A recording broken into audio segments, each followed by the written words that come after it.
This is an example right now where this company, this is a sperm bank in Germany called Siemens, is using AI I was like, what the? right now to speed up this process. He's joking, to be clear. I don't speak German. So if you imagine Could be that there are anything. thousands and thousands of cancer patients coming in every week, every month, whatever it is, if you are the entire country of the UK or any healthcare, wherever you want, you have all these cancer patients coming in. There's two reasons why the speed of this matters. One, if you cut out a 3-hour process that a technician has to do by hand, that is a crazy speed up. And right now, this program, Siemens, is being used in the UK by the NHS and is taking that 3-hour process and making it 10 minutes.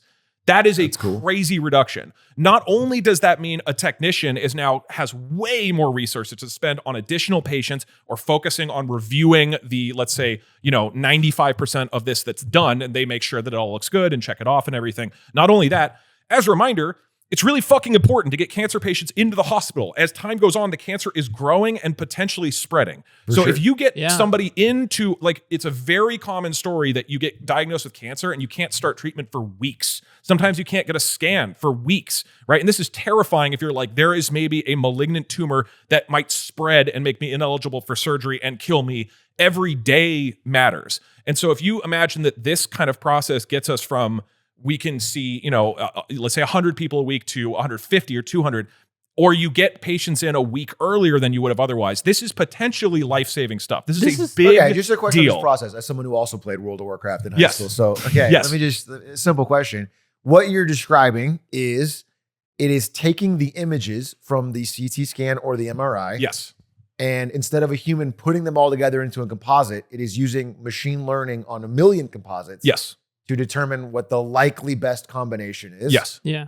And now the doctor has access to this much quicker. Yes. Okay. So basically that step, and it is exactly that. So when we talk about AI, so right now there's an AI system by Siemens that is doing this.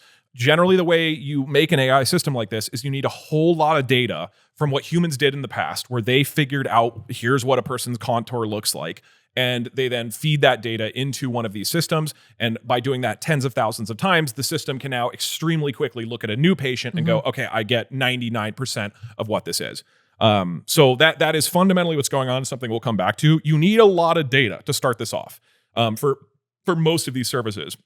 In this case, it requires, the data that we've had from a long time of doctors doing this by hand, but now this machine can do it it by seems like itself. the same way a doctor would learn, right? A doctor would look at one of these composites or whatever and see what a previous successful doctor already did and learn from that. It's just a sped up advanced technological solution, but it's the same kind of. Yes. This is really cool because I think naively, when I think about medical solutions because of machine learning, I imagine somebody in a lab like poring over data and a bunch of different scientists around the world like collecting data that the AI then analyzed and then reduces into some sort of like vaccine or super serum, and then that's the cure for cancer. Like in my head, that's the we will get to that today. That's what AI could do. And in 10 years, within 10 years. Within 10 years, as you promised. But in this case, it's so cool to see. It's like, no, this is just an automation of an existing process that takes a really long time that humans have to do themselves right now, that we can just streamline. And it's not creating some sort of miracle treatment that doesn't exist. It's just making the existing treatment way more effective and faster to get to, which is... And reducing mistakes, I assume. One study I saw a while back that has super stuck with me is the idea that, judges have spent their whole life studying law. They're probably more knowledgeable about the law than any of us. Judges impose harsher penalties before their lunch break than immediately after because they're hangry. Right. It's a proven longitudinal study that when they're hangry, they're more. So like humans just have these kind of, especially the things they do every day. We're human. We're just human. They're going to make these errors. Or even talking to friends that are nurses or are in residency or are doctors, being at the tail end of your 20-hour shift as a resident. Dude, it's insane. Because I've asked my friends before, I'm like, what are you bringing to the table at hour 19? I don't want you to see me at hour 19. That's what I want. Yeah. I want a fresh. But that is the phase that you're interacting with your medical staff a lot of the time. And I that's not necessary. That's not their fault. I mean, the system, the medical system is constructed in a way that forces that to be the case. But I wouldn't want to have my exhausted MD trying to piece together all the scans at the end of a long day when something could potentially it's life or death for you, and like for him it's one of we've all felt terrible. You wake up, you're exhausted, you got a bad night of sleep, whatever happened, maybe you're a little sick or something, but you still go into work and you kind of power through it. Imagine you're a brain surgeon, right? Like that person is, their entire life is in your hands that morning. And it's like, it's crazy how much depends on the performance of a person and how variable it is.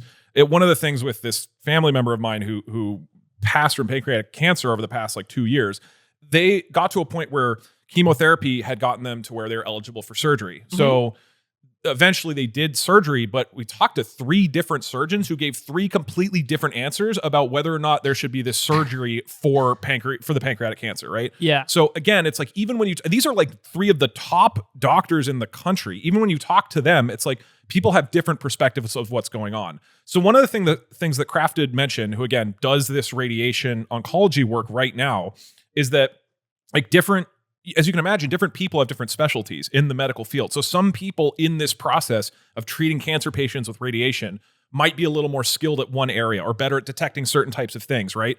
And one of the benefits of AI, and we'll get to downsides, but one of the benefits of AI is that you're kind of pooling all that information together, right? If you can have the scans from the guy who's insanely good at at finding pancreatic cancer or the angle that other doctors can't, and you combine that with the doctor who's way better at or whatever it is, right? And you combine those skill sets together, rather than you have a source of knowledge that pools all of it, rather than what people right now have to do, which is you basically reach out to doctors and you try to get the best one. Hope you can get the best one. Right.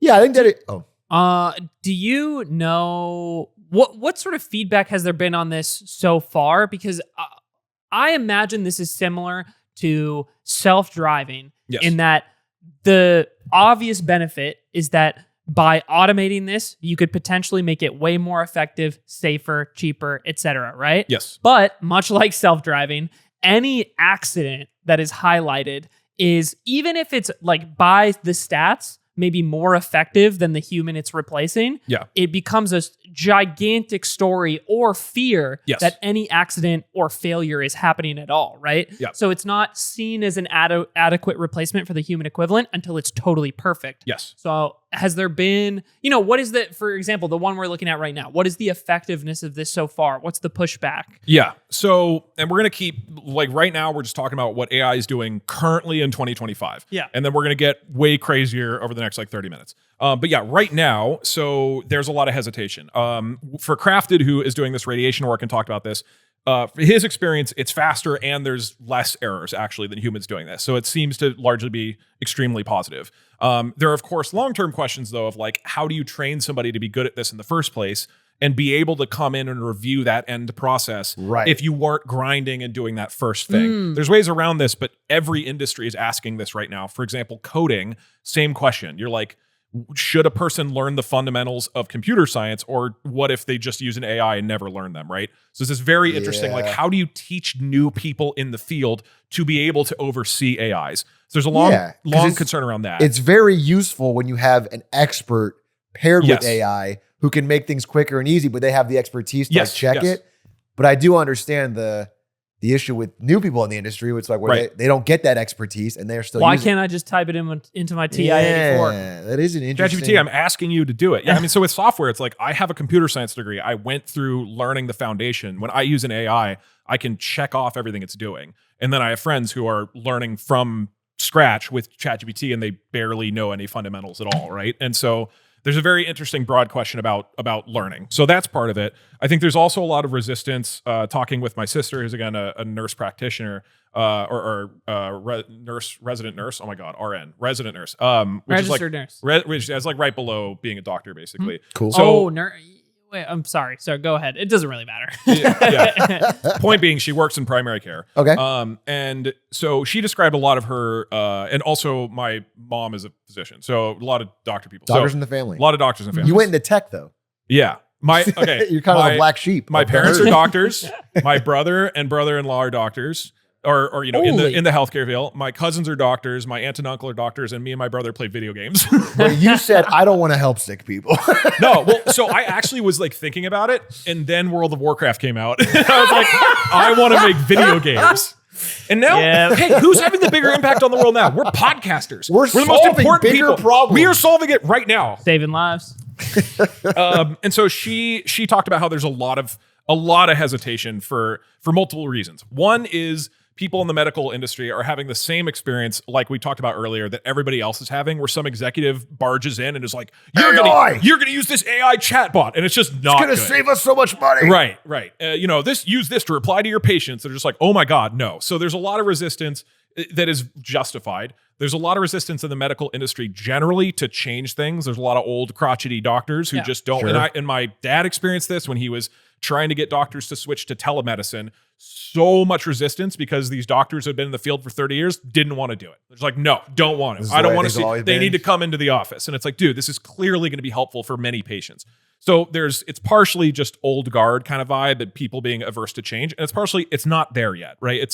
For most of them, it's not actually adding value yet. I'll also say a third thing is with all things, somebody financially benefits from the current way of doing things. Like somebody is an expert that can get paid absolute top dollar to be compiling these things. And if it becomes fast and cheap and easier, that person loses an economic advantage. And so that a lot of resistance comes back to that in most fields. I don't know about medical field, but in a lot of fields, some people are resistant because they have a monopoly on some skill that allows them to extract extra wealth that is attacked. So And the last piece is the healthcare industry in a lot of ways is you're not a robot that's just doing this stuff. Maybe a little more if you're a technician behind the scenes, but like if you are, for example, a primary care physician, a large portion of what you're doing is also kind of being a psychiatrist, right? Yeah. You are also determining like what's going on. The example I've been given of like, if you're going in and you're going to treat somebody who has trauma and you walk in the door and they start sobbing versus a person who's like drunk versus a person who's the most laissez-faire person who has no issue. They just immediately, it's old woman who takes her shirt off and she's like, all right, go ahead. And like those are all very different situations. Just a specific example. Yeah. And so, I won't give all the details, but I heard some interesting examples, but a large portion of the job is about being tuned into the human element of what's going on. Yeah. It's not an algorithm to fix everything. You got to be conscious in there. And that's both a a blessing and a curse to the industry. The blessing is people can really be human and carefully cater what they're doing to what a person needs.